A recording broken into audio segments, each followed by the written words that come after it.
নমস্কার, সুপ্রভাত। আমি অর্চনা। এসব মনের কথা ভাগ করি চ্যানেলের আরেকটি ব্লগে তোমাদের সবাইকে স্বাগত জানাই। আশা করি সবাই ভালোই আছো। আমিও তোমাদের ভালোবাসা নিয়ে খুব ভালো আছি। আর আজকে ছাদে এসে না মনটা খুব ভালো হয়ে গেল। মনটা কেন ভালো হলো সেটাও তোমাদেরকে জানাচ্ছি একটু পরে। তার আগে আরেকটা কথা তোমাদের জানিয়ে রাখি, আমার এই ভিডিওটাও কিন্তু অনেক দিন আগের, সেই পুজোর পরের ভিডিও। পুজোর পরে মানে কালী পুজোর পরে আমাদের বাড়িতে অতিথি এসেছিলো, সেই দিনের ভিডিও। এবার একটা ভিডিও করতে তো কত সমস্যা হয় তোমরা জানোই, তো ভিডিও নষ্ট করতে ইচ্ছে করে না। এই ভিডিওটা পড়েছিল, তাই ভাবলাম না, পরেই যখন আছে ভিডিওটা এডিট করে ছেড়ে দিই। তবে এবারে জানাই তোমাদেরকে কেন আমার মনটা ছাদে এসে আজকে ভালো হয়ে গেল। দেখো, এই যে আমার করবীর গাছটা তো অনেক দিন থেকেই তোমাদেরকে এর আগের ভিডিওতে দেখিয়েছি, কিন্তু ফুল হয় না, কুড়ি হয় না, ফুল আসে না, খুব মনটা খারাপ ছিল। কিন্তু এই কয়েকদিন ধরে দেখছি যে কুড়িটা হয়েছে, দেখে খুব ভাল লাগছিল মনটায়। আর আজকে ছাদে আসার পর দেখি কুড়িগুলো ফুটেছে, এত সুন্দর লাগছে। দেখো এখানে আরেকটা ডগাতেও কুড়ি বেরিয়েছে।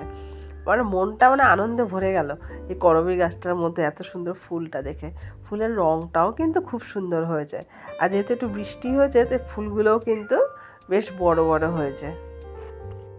আর এর আগে না একটা ভিডিওতে দেখিয়েছিলাম যে আমি একটা পান গাছ লাগিয়েছিলাম আমার বাড়িতে। যে আমার হেল্পার আছে, সে একটা ছোট্ট একটা পান ডগা এনে দিয়েছিলাম, ওটাকে লাগিয়েছিলাম। দেখো এই পান গাছটাও কি সুন্দর বড় হয়েছে। দেখো এখান দিয়ে আর একটা ডগা বেরিয়েছে।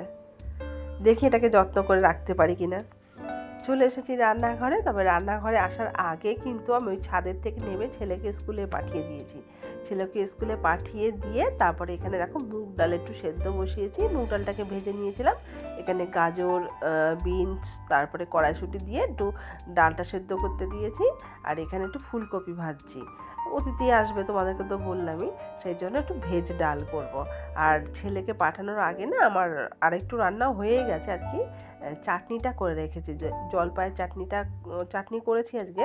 তো ছেলেকে স্কুলে পাঠানোর আগেই জলপাইয়ের চাটনিটা করে রেখেছি, দেখাবো তোমাদেরকে। আর এই ফুলকপিটা ভাজা হলে ডালটা ফোড়ন দেবো। আর এই দেখো জলপাইয়ের চাটনিটা বললাম না, জলপাইয়ের চাটনিটা আমার হয়ে গেছে ছেলেকে স্কুলে পাঠানোর আগে। আর এইখানে রয়েছে পটলগুলোকে ভালো করে খোসাটা ছাড়িয়ে, অল্প অল্প আর কি খোসা ছাড়িয়ে ভালো করে ধুয়ে আর মাঝখানটা দিয়ে একটু চিড়ে রেখেছি, একটু করব পটল পোস্ত। আর এদিকে মটন হবে, মটনের আলুগুলোকে ভালো করে ছুলে দু টুকরো করে জলে ভিজিয়ে রেখেছি। আর এখানে মটনটাকেও নুন হলুদ দিয়ে মাখিয়ে রেখেছিলাম কিছুক্ষণ, তারপরে এটাকে সিটি দিয়ে নিয়েছি। এবারে রসিয়ে কষিয়ে রান্না বান্না করলেই হয়ে যাবে। আর এখানে আলুটাকে ভাজতে দিয়েছি, মাংসের আলু। আর এখানে পটল পোস্ত হচ্ছে। আর রুপুর কাঁধে পড়েছে পেঁয়াজ, আদা, রসুন এগুলো বেটে দেওয়ার কাজটা। এইদিকে আমার মাটনটা রেডি হয়েও গেছে। গরম মশলা গুঁড়ো দিয়ে একটু ঢেকে রাখলাম। আর এইদিকে দিয়েছি মাছ ভাজতে। আর এরপরে তোমাদেরকে রান্নাটা দেখাবো কী কী করলাম। আর এখানে বেগুনিটা হচ্ছে। আর তোমাদেরকে বলেছিলাম না আমাদের বাড়িতে অতিথি আসবে, এই দেখো অতিথিরা সব চলে এসছে। এই যে এ হলো আমার জা, আর এই পুচকেটা হলো আমার জায়ের মেয়ে। আর এই যে এইদিকে সোফাতে বসছে সাদা জামা পরা, ও হলো আমার দেওর মানে রঞ্জনের মামার ছেলে, ছেলের বউ আর তার মেয়ে। আর আমার ছেলে তো এদেরকে পেয়ে খুব খুশি। বেলা বেড়েছে, এবার খাওয়া দাওয়ার পর্ব আসতে হবে। থালা সাজিয়ে নিয়েছি, দেখো ভাত বেড়ে নিয়েছি, ডাল, পটল পোস্ত, বেগুনি দিয়ে সাজিয়ে নিয়েছি থালা। আর মটনের বাটিগুলো এখানে সাজিয়ে রেখেছি। ওদেরকে খেতে দিয়েও দিয়েছি। আর আমাদের বাচ্চা দুটোর খাওয়া হয়ে গেছে। রূপুর খাওয়া হয়নি অবশ্য, রূপু আর আমি পরে বসবো। খাওয়া দাওয়ার পরে দুই ভাই বোনে চলছে জোর কদমে খেলাধুলা। আজকে এদের দুজনের দিনটা বেশ ভালোই কাটলো। সবাইকে জানাই শুভ সন্ধ্যা। আর ইতিমধ্যে এরা একদম রেডি বাড়িতে ফেরার জন্য। তো সারাদিন খুব খেলতো, এরা যাওয়ার জন্য রেডি, সবাই যাচ্ছি, তোমরা সবাই এসো।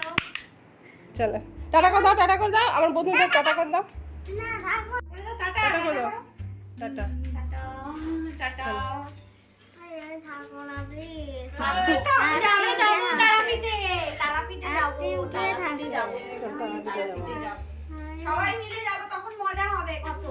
ওরা চলে যাচ্ছে দেখে আমার ছেলের মনটা খুব খারাপ হয়ে গেছে।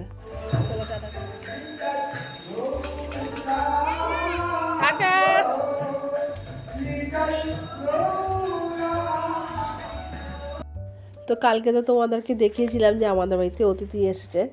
তো আমার যা দেওর ওরা এসেছিলো, ওরা এসেছিলো আবার আমাদের জন্য একটুখানি কিছু গিফট নিয়ে এসেছিলো যাওয়ার আগে, সেগুলো দিয়ে গেছে। এই দেখো এটা একটা লাল রঙের চুড়িদার, প্যান্টটা সরিয়ে রাখলাম, এটা লাল রঙের। আর এই দেখো লাল রঙের কি সুন্দর না ডিজাইনটা, এটা দিয়েছে আমার মেয়েকে, লালের উপরে বেশ কাজ করা, দারুণ লাগছে। ভিডিওটা আমি পরের দিন করছি। রূপু আবার ইতিমধ্যে জামাটা একটু ধুয়ে দিয়েছে, আমার নতুন জামাগুলো তো একটু ধুয়ে পরানো হয়, যেন ধুয়ে দিয়েছে। পরেও জন্মদিন আছে, বলেছে জন্মদিনের দিন ওটা পরবে। আর এই পাঞ্জাবিটা দিয়েছে আমার ছেলেকে, এটাও খুব সুন্দর পাঞ্জাবিটা, বেশ ছাপা আছে প্রিন্টের উপরে, আর একটু সুতোর কাজ করা। আর এই যে পায়জামা, আমি ওকে বললাম আবার এসব আনতে গেলি কেন, তো ও বলছে না পুজোর পরে এসেছি, ভাইফোঁটা গেছে গিয়ে, দাদা আছে, দিদি আছে, একটু কিছু না দিলে হয়। আর দেখো এই ওরা আমার জন্য আবার গিফট নিয়ে এসছে, দেখো আমারটা আমি দেখাচ্ছি, একটা গলারের চোকার টাইপের ছোটো ছোটো দুটো কানের আছে, খুব মিষ্টি দেখতে। দাঁড়াও গলারটা একটু খুলে তোমাদেরকে দেখায়।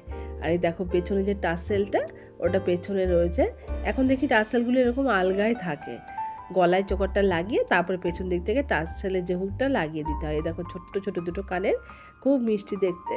আর এটাকে খুলতে গিয়ে না একটুখানি প্যাঁচ খেয়ে গেল, দাঁড়াও এটা একটু খুলে নিয়ে তারপর তোমাদেরকে দেখাচ্ছি।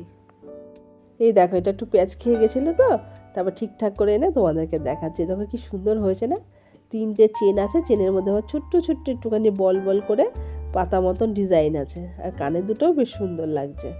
সামনে শীতে যদি বিয়েবাড়ি পড়ে নেমন্তন্ন, তখন বিয়েবাড়িতে এটা পরে যাওয়া যাবে। জিনিসগুলো কেমন হয়েছে তোমরা একটু কমেন্টে জানিও।